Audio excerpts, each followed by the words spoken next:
Kevin, I've got a 1968, 1969, or 1970 Chevelle, or 66 or 67, you pick it. I'm trying to get the freaking thing to hook. You know, man, I don't want to rip out all of my suspension and put a back half on it. I want to keep the car an A-body. I want it to look original, but I want it to hook. Please help.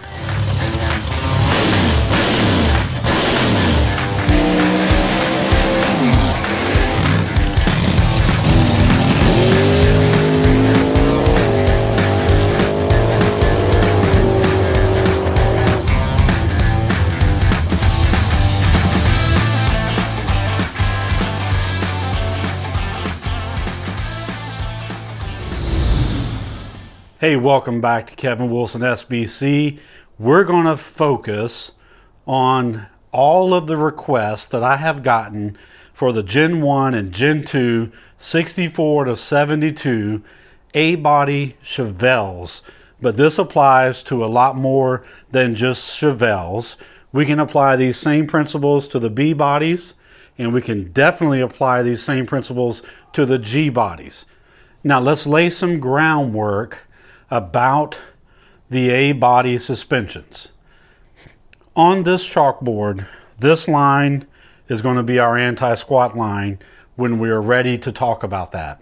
That's going to be a little later in the video, but yes, we're going to talk about where our instant center will need to be for slicks or radials.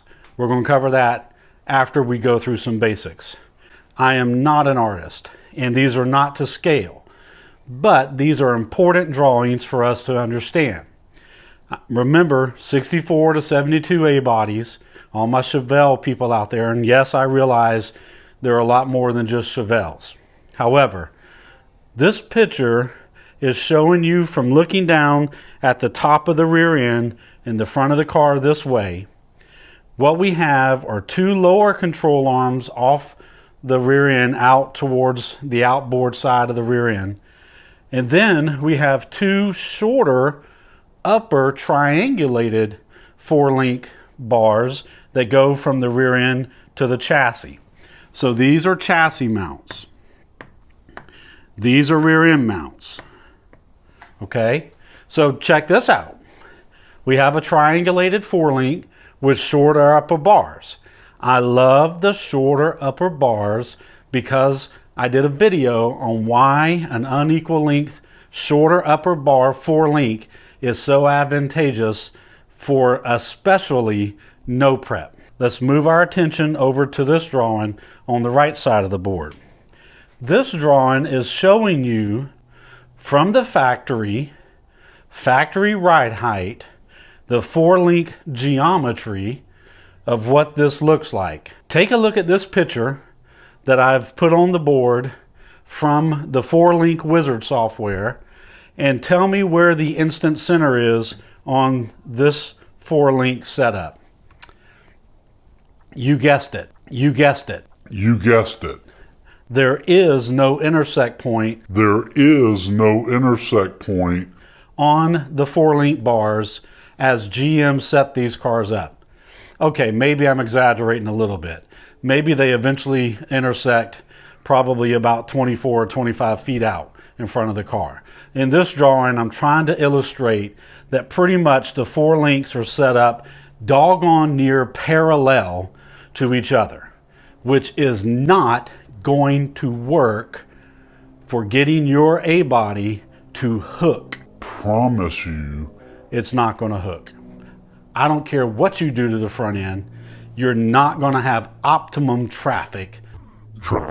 My goodness. You're not going to have optimum traction with this setup. Let's transition into what do we have to do to make this freaking rear end hook better.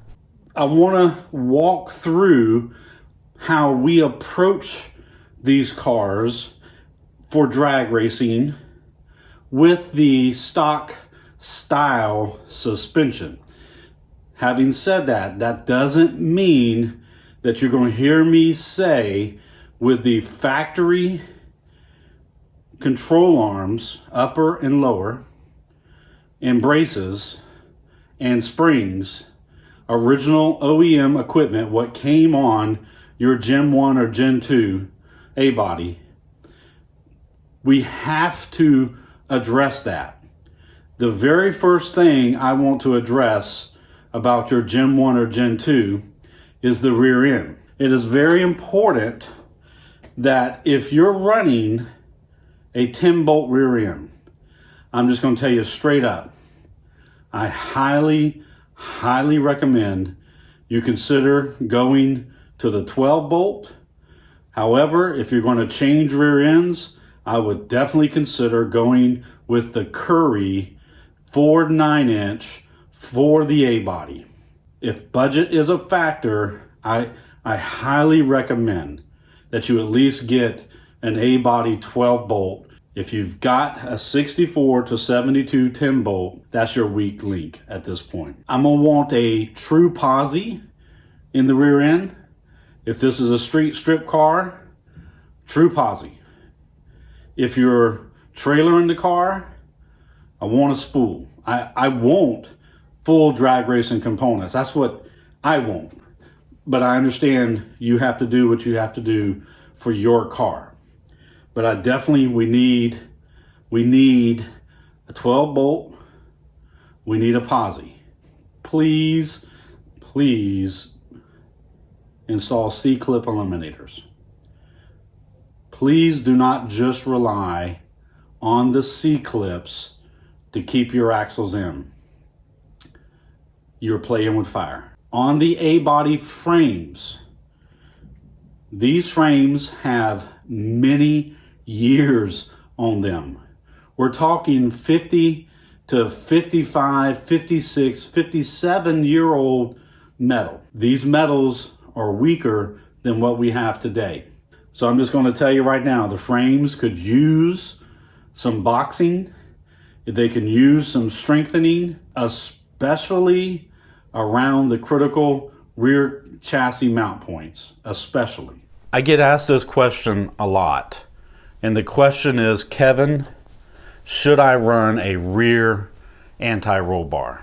And my answer for drag racing is 100% yes. Think about this A-body. Without a proper, strong enough rear anti-roll bar / sway bar, you're going to have the same G-body shuffle with the Gen 1, Gen 2s. You're going to have the A-body shuffle.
The left front is getting pulled up.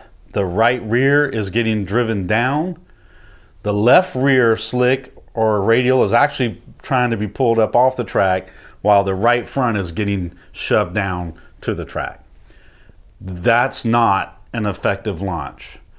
You really need to consider an aftermarket rear anti-roll bar, at the very least, at least a highly upgraded, bigger bar, stiffer bushings, poly. You really need something to keep control of the rear end.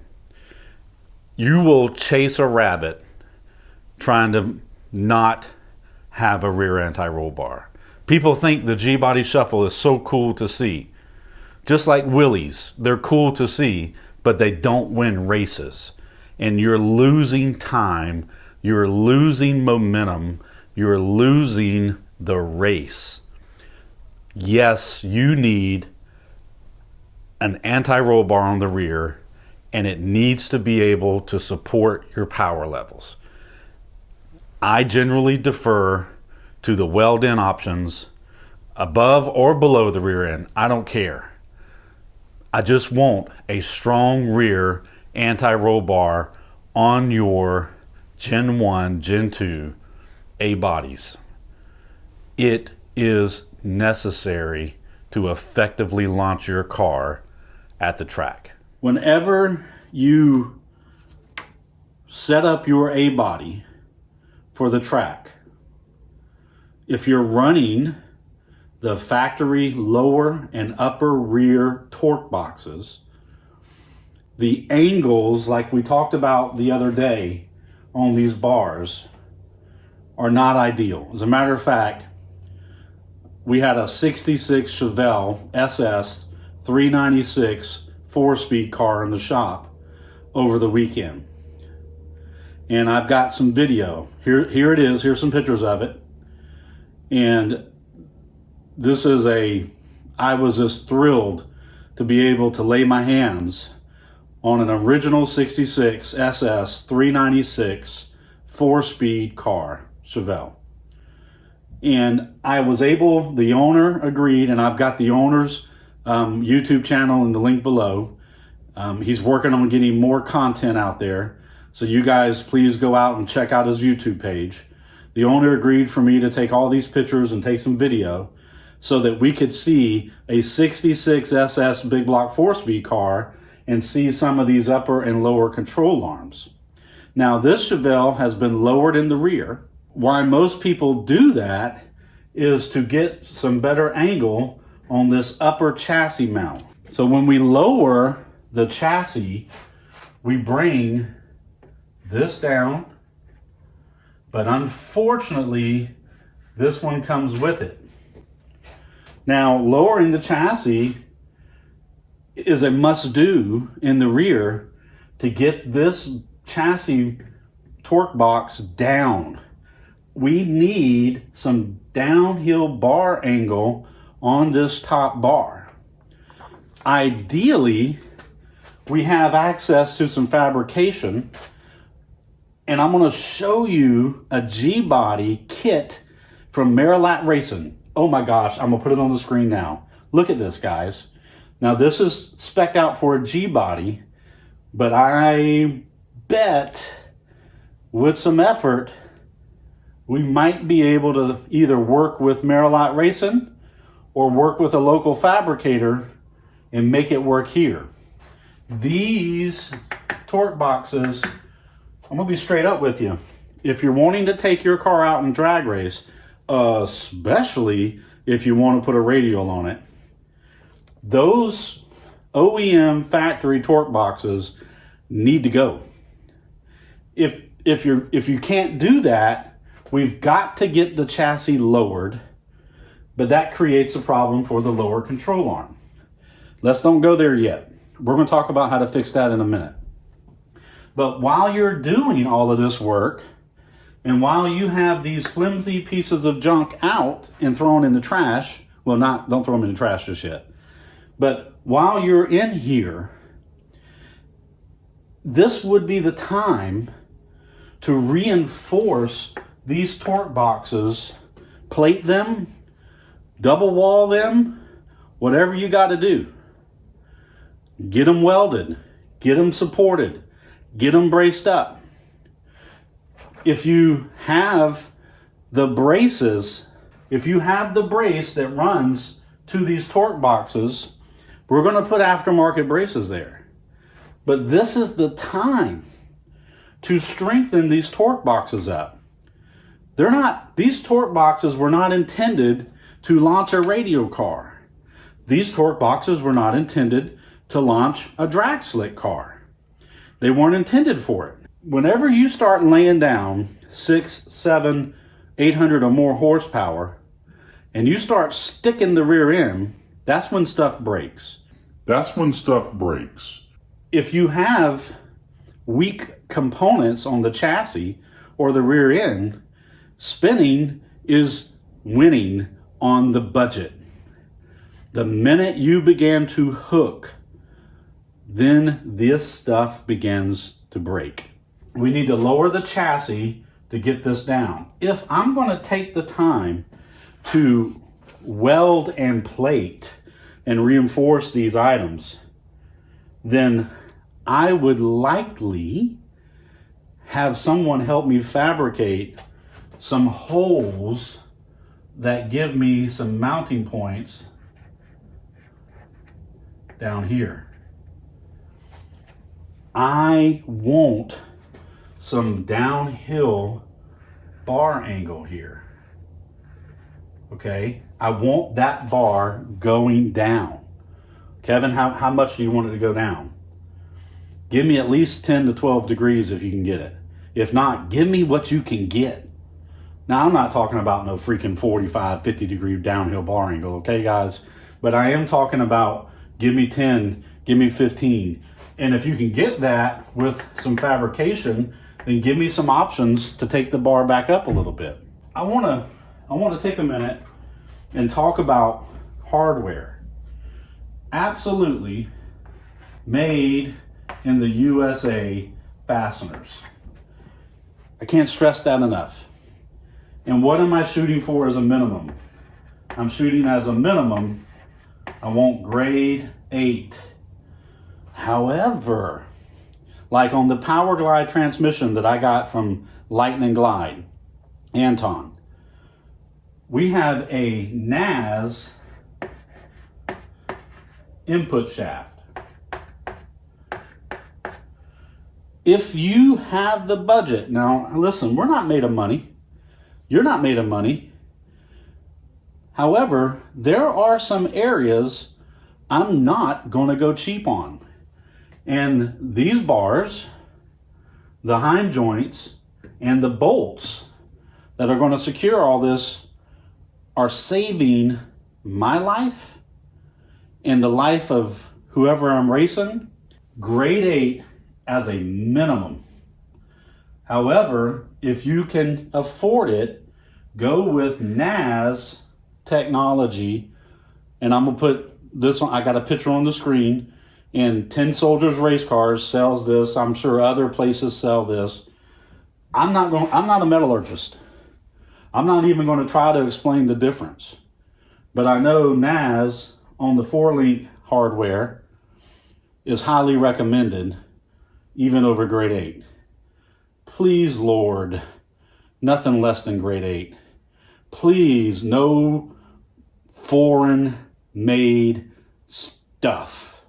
Please buy quality fasteners and locking nuts and washers and lock washers for all of this. No cheap stuff. It's your life. It's your life. Let's transition into focusing more on this 4-link setup. We got the shorter upper bars, we got the longer bars. In this video right here on this 66 Chevelle, you can see the lower, you can see this bar with the chassis lowered is actually pointing downhill from the rear end to the chassis. And what that's doing is giving you this. And I don't want that. That's not going to work with a radial at all. Can we make it work with a slick? Yep, I can probably make that work with a slick if you give me this. But even with a slick, remember, go check out my previous videos on Instant Center, where I talk about this bottom bar angle, especially for my big tire slick friends. This bottom bar angle going down from the rear end to the chassis. That used to be the way everyone ran a big slick. And yes, I have had chassis in the shop that had to have some downward bar angle.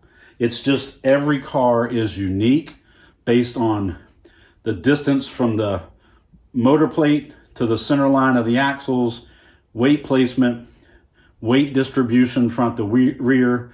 It matters where all that stuff is. And some chassis need this. Remember, it's your chassis telling you from videoing, data logging, video. This bar is critical in everything we do. Everyone wants to focus on the top bar, which the top bar needs some downhill angle. But this bottom bar, we can't just ignore it. And I don't want you starting off with a dig on this downhill bar. I want you starting off with this bar level or just a tad up. So I'm looking to get you started with this, and I'm wanting this. Okay? And that might even be a little extreme.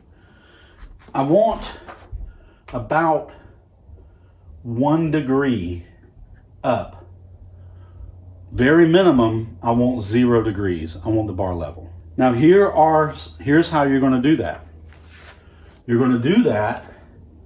Remember now, this is what we got once we lower the car. We're going to cut this off. We just cut that off. But here's what we're going to do. This actually has a little cant back. This actually is going to kind of, guys, I'm not an artist. I'm sorry.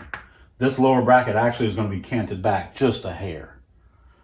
But what we're going to do is we're going to have some lower control arm relocation brackets. And I got the links in the description. So please go read the description. I'm going to put some pictures on the screen right now of what this bracket looks like. Man, that's a dirty towel. I'm sorry. But remember, this is our factory torque box. Actually, no, it's not, because we lowered the chassis, remember? Because we lowered the chassis, that torque box is now right here.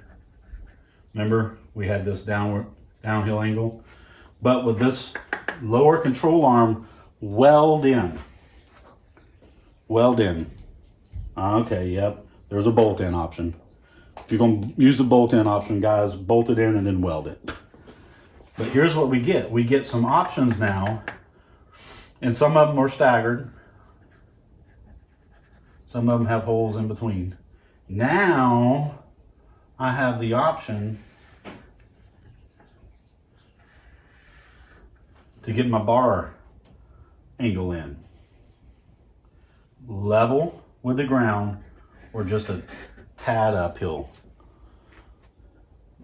This is probably one of the top pieces of this video, is this right here. Getting this right. Top bar, downhill angle, 10, 15 degrees. Give me what we can get. If all you can get is 7, 6 degrees, give me everything you can get. But if you can have someone help box this in, plate this in, and maybe give you some holes down here, do it. I want to show you some chassis support brackets. This 66SS has them. And from what I understand, I'm not an A-body expert, but from what I understand, not every A-body 64 to 72 came with these chassis brackets. But this being an SS Big Block 396 4-speed car, it has these chassis support brackets. And we have availability to get aftermarket, stronger support bracing to go to the torque boxes. And I'm highly recommending that you get these aftermarket braces to support this. You have extreme twisting loads as this rear end twists and that pinion tries to climb that ring gear, and this bad boy rotates up and your pinion and drive shaft get in line. You have extreme forces trying to rip this bar apart, trying to rip this torque box off the chassis. And then you have extreme compression forces trying to crush this bottom bar as this whole rear end assembly rotates up. And not only is this rear end rotating up, your tire is driving forward, adding more rotational pressure on the entire rear end and chassis brackets. Your bushings here, these OEM rubber pieces of junk have to come out. And these upper bar bushings need to be replaced with extremely updated, strong metal inserts. And I absolutely prefer chromoly bars with solid Heim, not solid, but Heim joint rod ends, no polyurethane, no rubber on these bars. I know we may introduce NVH. I'm sorry. It depends on what you want. If you're talking a 500 horsepower vehicle, automatic, 2,500, 3,000 stall, foot brake car, okay, you can get away with poly. And you can get away with poly on the chassis side. I'd really still prefer rod ends on the rear end side.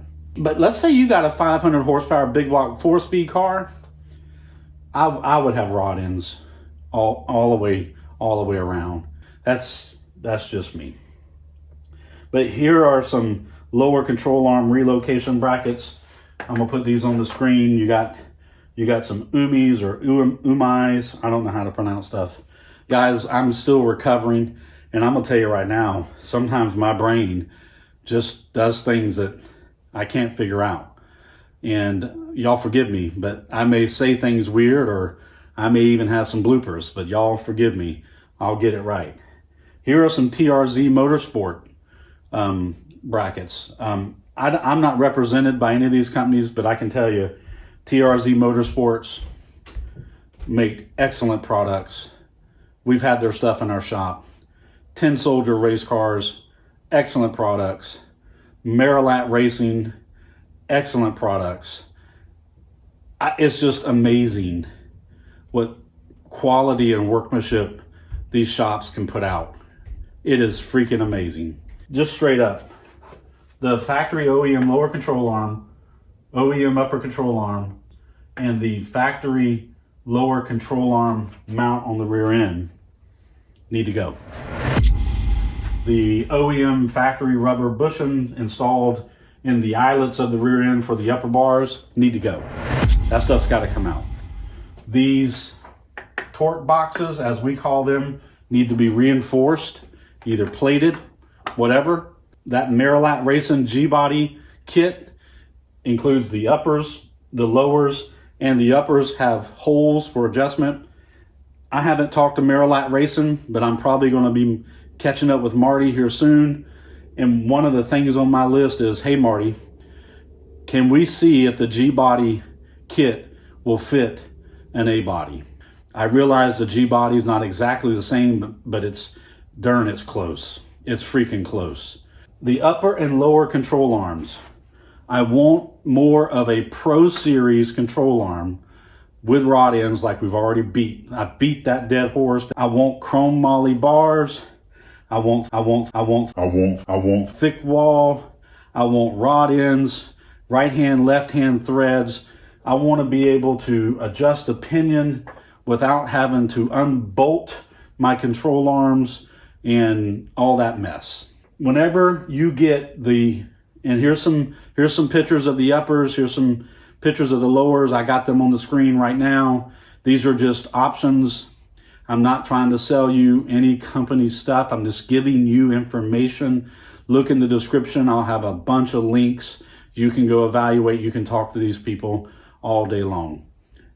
But that's what I'm telling you I would want. If you brought the car to my shop and left it with me and said, Kevin, do it.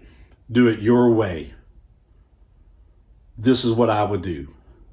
Chrome moly Pro Series upper and lower bars, rod ends with chrome moly rod ends, wood pivots, NAS 4-link hardware, bolts, lock nuts, flat lock washers, NAS hardware. And I would be boxing in or bracing up the factory torque boxes. The last thing I would do on the rear suspension of this A-body is I would eliminate the coil spring, the factory coil spring. And Global West makes a non-weld-in kit. It's fully bolt-in for coil-over shock conversions. You know me by now that I'm going to want a good double adjustable shock. And while I'm at it, I want to have a coil spring, coil-over shock spring on the shock. That's going to be much easier to tune. It's going to be much easier to replace if we need a longer or lighter or stronger spring, depending on the weight of your vehicle. It's just going to be much easier to gain control with the newer technology than the factory spring. If you're like, nope, I'm not doing that, okay? I still want a high quality double adjustable shock on the rear for controlling extension, rebound, and compression bump individually. But I'm not going to recommend just go pick out a pair of shocks from your local parts store and throw them on there. When we talk about the front suspension, I'm not going to recommend 9010s. So if that's a turn off to you, I apologize up front. But with today's technology, today's power levels, today's traction, slicks, and radial compounds, and all the surface prep, 9010s, I don't want them. Now, I'm going to get comments after comments about how people are running the 9010 with worn out Monroes in the back, and they're running one teen 60 foots. That's crazy, but I'm running 135, 140, 60 foots with 9010s, Moroso trick springs, and a worn out set of Monroes on the back. Well, cool. Let's talk, because I want to know more what you're doing. I'm serious. Now, I will say this, on a car this heavy, with what we're talking about, until we get into radial, it's not going to take a lot of freaking compression valving for this car. As a matter of fact, the valving I'm most concerned about when we do these bar angles is the rebound. That R knob, that's the knob I'm most concerned about when we make these changes. And that's the knob that needs to have more advanced valving. Radials. What am I going to do for a radial setup? For a radial setup on the rear, I need this angle more. And I need this uphill angle more. I mean, guys, when it comes to the radial, we're going to be running a shorter instant center and a higher instant center. We are doing everything we can to overcome the center of gravity of the car. We're trying to use the instant center to overcome the center of gravity of the vehicle. And I'm going to want more uphill bar angle on the bottom bar, and I'm going to want all the downhill bar angle you can give me. I want this instant center to be higher off the than a slick. I'm looking for 125% anti-squat for my radial guys. A radial tire, people think it's easy. It's not, guys. You can go out and be more successful with a slick all day long. A slick is much more forgiving than a radial. And on that radial car, I'm seriously looking for around 125% anti-squat. If you're going to go to a track and you're going to launch it, especially if you're going to trans brake it, or if you're going to dump the clutch on that car, we got to really, really make sure that we're driving that radial into the track. And by doing all of this work, the OEM factory A-body suspension is really bound up. The rubber bushings do not allow free articulation up and down on these pivot points. They just don't. Whereas poly or Delrin or rod end hind joints can articulate and not have the rubber friction grabbing the bracing. I want the rear end to articulate up and down on these pivot points freely. And I'm going to control that with my shocks and my springs and the front end when we get to that. But this is what I want for a radial setup. And if you're going to run the A-body with a radial setup, you got to do some fabrication. You got to do some fabrication on these torque, especially this upper torque box. You got to reinforce the lower torque box. If you can get the mounting hole moved up 1 inch in the chassis, I want you to do that for a radial. It's just going to be necessary. You really need this bottom bar going up. You need this bar raked down. Because, all right, let's look at this. Top bar, rake, bottom bar, raked up. Car's sitting still. We launched this car. The rotational forces of the rear end come in. The tire begins to drive forward, and it's going to, with this being up, it's going to naturally drive this down. As we roll and twist, it's going to naturally drive this down. This is going to pull and twist down because of the angles. And what's going to happen as we make the run, we're going to have this. Now that's not to scale, but one thing to remember is when this top bar gets level, 0 degrees on a radial car. Now, also on a radial car, we got to remember the pinion angle. Because of all this, you are bringing the chassis up, the rear end down, and think about what's happening to the drive shaft, to the pinion, and what you need to do on the static side of the pinion angle. You've got to take that into account, because once this top bar gets level to the ground, you still have some downward force on the radial because of this, but now the top bar is like, okay, I'm done.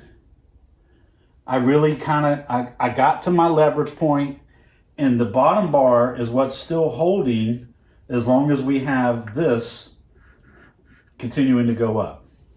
And remember, because of this shorter bar, our instant center grew further up to the front of the chassis to keep the weight more on the rear. Golly, guys, these shorter upper bars are really cool. But this is key information. So that's why if your radial hooks begins to go out and then unloads, could be air pressure, could be prep, more than likely you've leveled your top bar out too quick, or your shock extension valving topped out too fast, and now you really have lost a lot of leverage. With the radial, that shock valving is different than a slick setup. Let me say that again. With a radial, your shock valving is different than a slick. Whatever shocks you decide to buy, they need to know it's a radial car, it's an aggressive instant center, and that extension and compression valving needs to be tailored for a radial. And anything you can do to install a shock with 2 to 3 to 4 more inches of travel with a radial car, do it. You need more plus shock travel and more valving, so the shock doesn't go from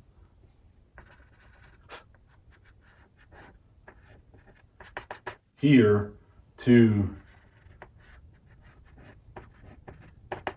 here in the first second. We really need the extension valving to allow the shock to extend but not top out too fast. And we need enough compression valving to keep the radial planted and not allow this shock to just compress against the extension. It's different for a radial versus a slick. You need to get a shock dedicated for the radial, because most slick shocks are not going to, even if they have the valving and the dynograph shows it can do it, more than likely that shock for the slick is not going to have enough travel to allow this to go to this. You're going to top the shock out. And what happens when you top the shock out? You're done. You're done. Especially with a radial. This is a lot of information for the rear suspension of an A-body, but now we need to talk about the front end. And here's what I'm going to do. I'm going to stop this video and I'm going to have another video dedicated to the A-body front end. This video has already gotten too long, but if you're a true A-body fanatic and you want to understand how to make your A-body rear suspension work, then you will watch till the end. But I'm not going to have you sit here for an hour-long video. So let's wrap this up real quick for the rear suspension. To summarize, 10 bolt, 12 bolt, I'm going to want a 12 bolt or a 9-inch design for the A-body. We're going to want a true posi or even a spool if you're willing to do it. If you do the spool or true posi, I highly recommend a good set of aftermarket axles. And we predominantly run Strange or Mosier axles. And I would highly recommend at least a 33 spline, prefer 35, and if you can afford it, 40. Depends on your power levels. 400, 600, you're kind of 600, you're getting on the edge of 33. So let's say 400 to 550 or 400 and below to 550, 33 spline. 550 to 1,000 or up. Let's say 1,000 because we're talking about a nearly 4,000 pound vehicle. So let's say 1,000 to 550, 35 spline. If you're going to try to run more than 1,000 horsepower and more than 1,000 foot-pounds of torque with a turbo 400 or dumping the clutch in a 4,000 pound vehicle, 40 splines.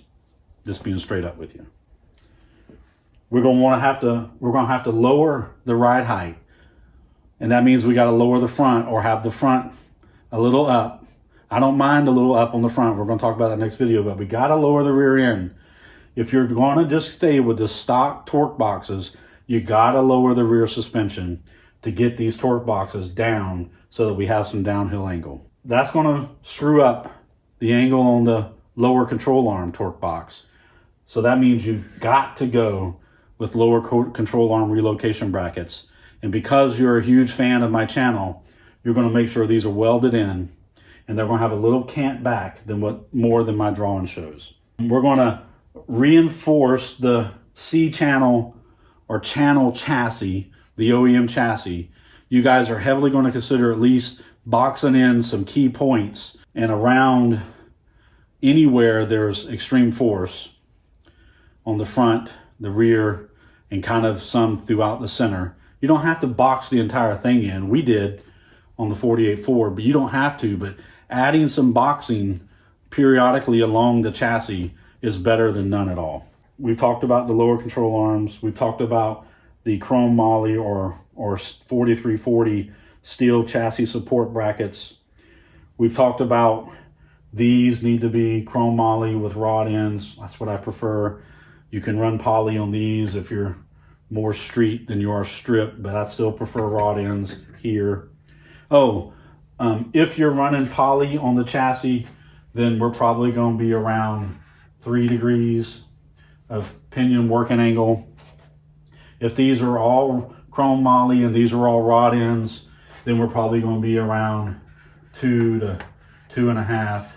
If you're a radial car, remember this, and remember how much the chassis is lifting, which means your pinion is going to be going down. So the rear end physically is going to be pushing down on the slick. But as the rear end goes down a little bit and this chassis begins to go up, you've got to take that into account with your pinion angle. We talked about the coilover conversion kit. That's what I prefer.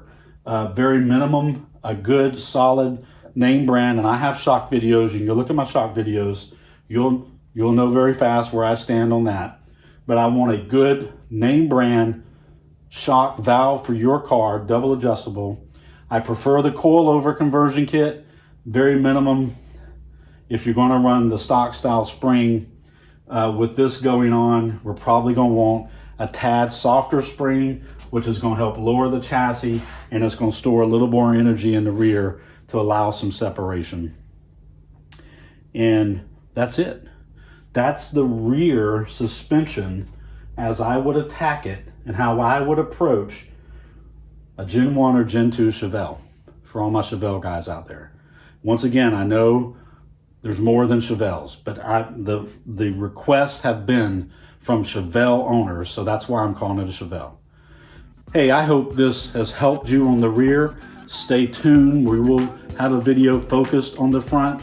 The front and the rear must work together. So please don't go do all this on the rear and ignore the front end. It all has to work together. So we're going to talk about a front end for slicks, and then we're going to talk about what I would do different or what I would tweak on that same front end for radials. So please stay tuned for that. Remember, we're trying to do 3 things. We're trying to go fast, we're trying to go straight, and we want to be safe. Good night, guys.